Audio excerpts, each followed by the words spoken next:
Alone. Written and directed by Quade Krulik. Narration and production by Trey Falco. Featuring Laura Krulik and Quade Krulik.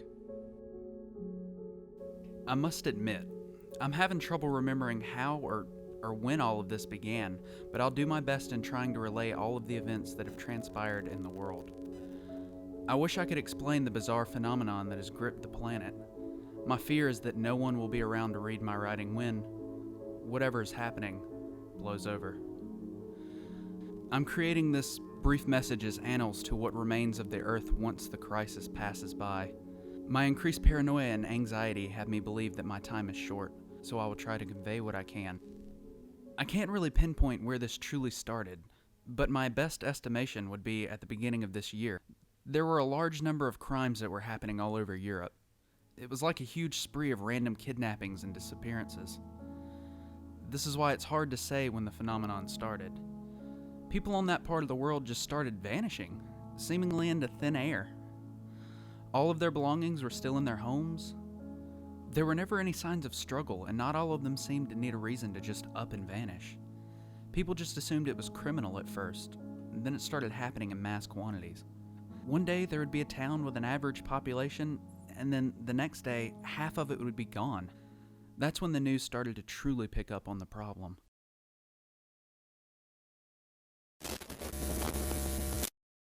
Another mass vanishing of London residences occurred late last evening. Officials still have no explanation to why residents of Europe have gone missing.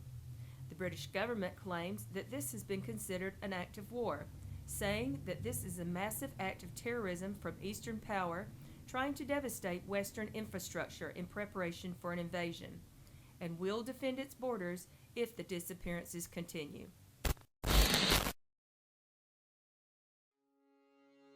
I never felt as though it was any kind of act of war from a foreign power of any kind. It was too strange. The whole subject felt wrong and disturbing. It was like the feeling you get when someone was telling you a haunted house story for the first time. It was just plain unsettling. I just continued to hope, like every other American, that the issue would be resolved where it began. The whole thing would be resolved and all the people would be found, or at the very least, would stop it. As tragic and selfish as that sounds, I just kept thinking to myself that whatever was happening on the other side of the world would find its way here. About halfway through the year, Europe's missing person crisis hadn't stopped. It was difficult to tell if it had even slowed down. There was barely even a way to predict what was going to happen. People would vanish in droves one day and a whole town would be gone. The next day, someone's next door neighbor would be gone without a trace. The only thing that could be considered any kind of news was that Russia and China admitted that the same thing was happening to them. People were leaving in mass quantities, and there was no logical explanation. It's hard to say when it started for them, as they were admitting that the only reason they revealed their own pandemic was because of continued threats of retaliation to something that they weren't responsible in doing.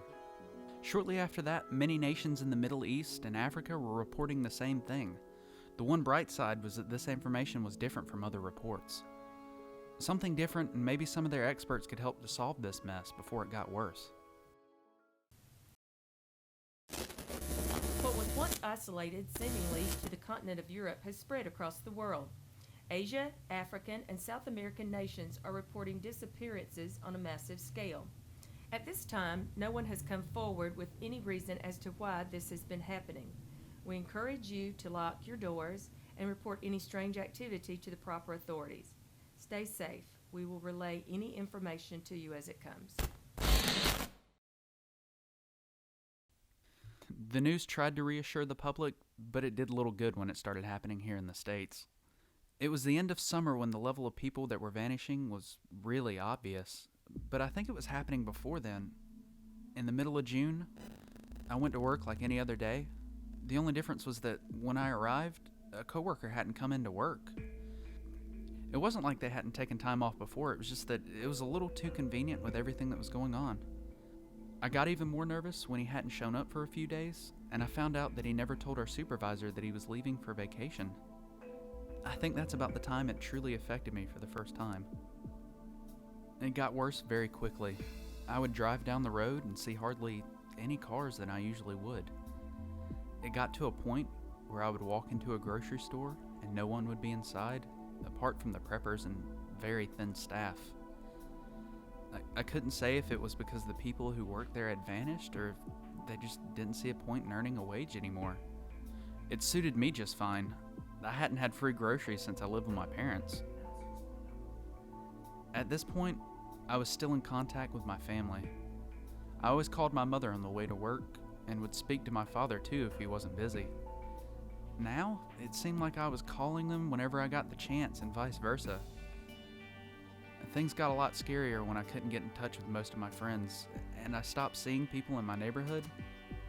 It took some time, but I accepted the fact that I was the only person living in my residential area.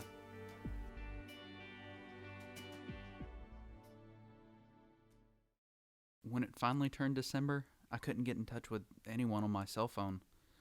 I tried to call or text anyone that I had in my contact information, work staff, friends, even ex-girlfriends, but no one responded. I was able to keep current on what was being reported as the internet and television were still functioning pretty regularly. Not many people were updating their statuses on social media. Some celebrities would say something like they were doing whatever they could to help their fellow man, but I never really believed it. It always seemed a little too forced. Most of the information I was getting came from websites, from news channels, and broadcasts. Sometimes I couldn't rely on a specific channel for too long because most of their staff wouldn't show up. Then, newscasts seemed like they were continuing to do their job because they felt obligated to. Disappearances continue to sweep the nation. The White House has reported that New York City, Salt Lake City, and the entire state of Nevada has stopped all forms of communication. This just in, reports of mysterious figures have been cropping up all over Los Angeles. Civilians are claiming them to be men in dark clothing that are sticking to alleyways and dark neighborhoods to avoid being seen. Experts say that it is the result of mass paranoia and are mere delusions brought on by fear. Whether these claims are true or not, we encourage our viewers to get home quickly and safely. In other news, astrophysicist Dr. Hans Schaefman will be joining us at 5 p.m. to discuss the strange vanishing phenomenon.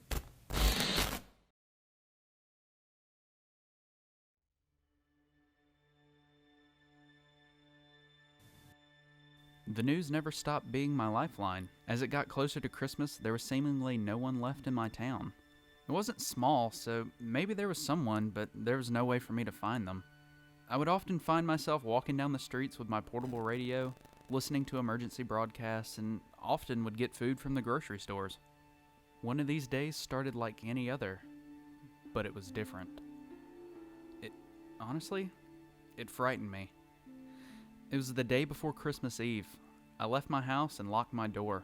I turned around and across the way, I could see what looked like a man standing in between my neighbors' houses. He was dressed in what looked like black pants and a black hoodie with the hood over his head. It was too far for me to get a look at his face. As I looked at him, I felt more confusion than anything. I'd gotten so used to being by myself that I was shocked to see another person. The wind blew and the cold air dried my eyes, forcing me to blink. When I opened my eyes, the figure had vanished. I was completely vexed. I could only think that I had just witnessed a vanishing firsthand, but something inside of me was saying that wasn't what I saw.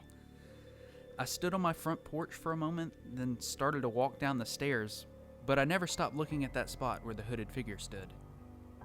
I looked away and started to walk down the sidewalk. I headed in the direction of the town's park. One thing that was enjoyable about the vanishing was the solitude in nature. I found it very therapeutic to read a book in the park without much concern of cars or people disturbing me. I was about halfway to the park when I could have sworn I heard footsteps behind me. It sounded like a person keeping my pace and speed from a few yards behind me. My heart sank, and I stopped in my tracks. Normally, I never would have heard it, but I was the only person left in town. I could hear the crunch of the fallen autumn leaves that no one ever picked up. They began to take small, slow steps, but I couldn't really gather as to which direction they were headed. I finally muscled up the courage to turn around. I twisted my whole body around, and what looked like another hooded black figure dashed behind a small business building. And I could hear it scurry off behind the building, but I hadn't the nerve to run after them. I stood there with a healthy combination of fear and confusion. I'd be overjoyed if I found another person. My question is, why these figures are watching me from a distance and running from me?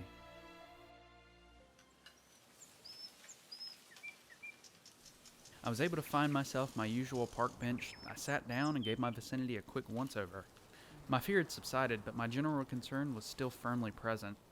I couldn't find anything of note, so I, as usual, buried my face into my book. I'd say I was reading for almost an hour until I started to feel uncomfortable. I couldn't shake the feeling that I was being watched. I looked up, and the first thing I saw was a dark hood jerked down underneath a building wall on the roof of a 3-story office building. I tried to listen if I heard anything, but at that point, I couldn't tell if it was someone's voice or just the wind. I felt as though I had just enough nature for one day. I began to walk home. I didn't feel like I was being watched or followed at first, but that changed just before I entered my neighborhood. I heard a noise that was familiar and distant. I looked up and could see a commercial airliner flying above my head. It was nice to see, but I couldn't help ponder what it was doing. I hadn't seen one in months. I stared for a moment and it gave me a sense of nostalgia. When I looked down, I saw the curtains of a house open, and a hooded figure was staring right at me. I felt nothing but a jolt of vulnerability and adrenaline kickstart my legs so hard that I tripped over my own feet. I immediately started running as fast as I could towards my house. I didn't look back or even try to fathom what could possibly be stalking me. I just ran. I jolted all the way up my porch, skipping a few steps as I ran.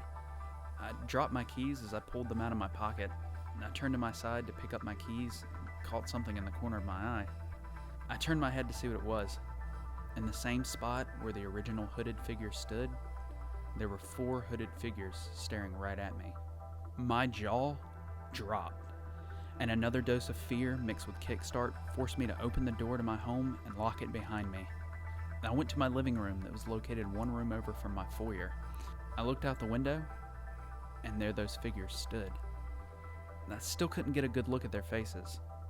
I stared at them for as long as I could.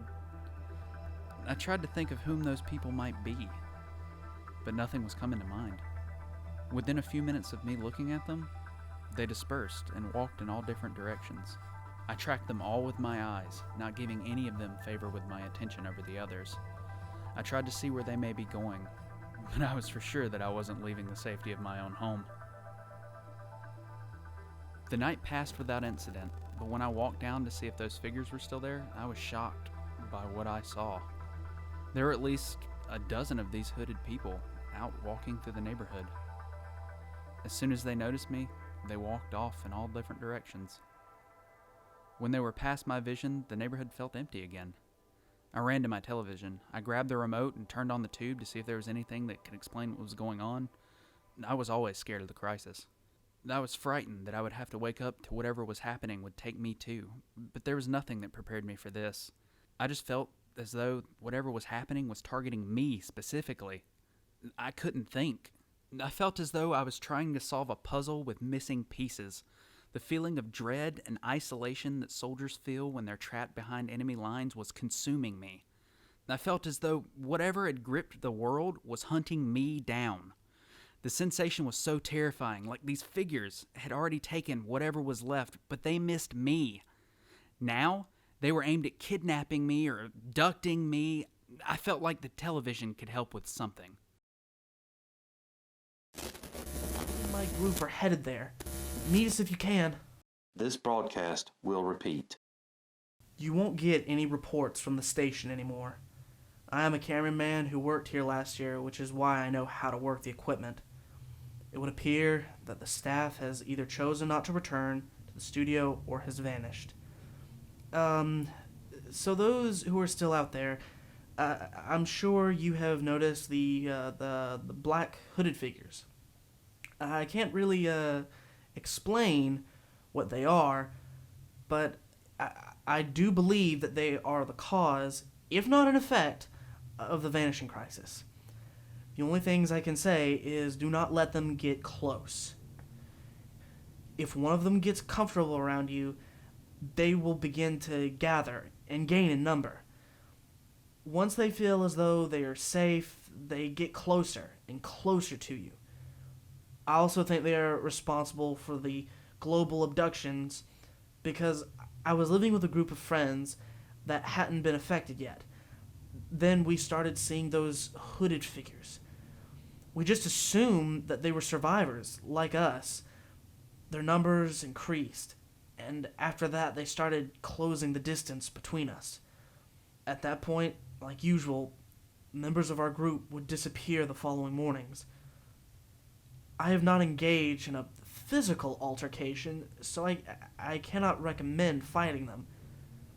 The only thing I can suggest is that you keep moving. They never seem to be comfortable enough to gain in numbers if you constantly change location. With that, I say keep moving.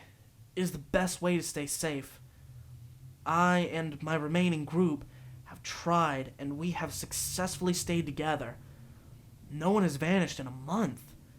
Stay strong. Stay safe. Oh, head to Portersville. If you are local, me and my group are headed there. Meet us if you can. This broadcast will repeat. You won't get... The following morning arrived, and the man on the television was right. The number of those hooded people had increased. There were more of them, and it took them longer before they all walked away. It was obvious to me now that they were planning something for me. I spent the whole day packing all that I thought was necessary into my car. Food, water, supplies, and entertainment was loaded up, and I'd marked out a good old-fashioned paper map. I was heading to Portersville. I was determined to find those people. If I find they're in Portersville, I hope we can come up with a more permanent solution. The world is empty, and it appears there's a force out to abduct us. I feel confident, but I've never wanted to find and spend time with people so much in my life. To those who find this journal, whether I've disappeared from this world or you're just nosy, heed my words. Keep moving.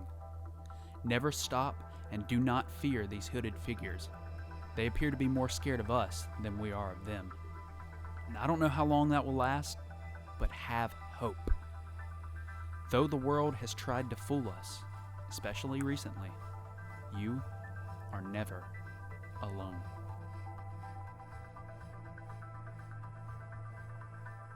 Alone. Written and directed by Quade Krulik.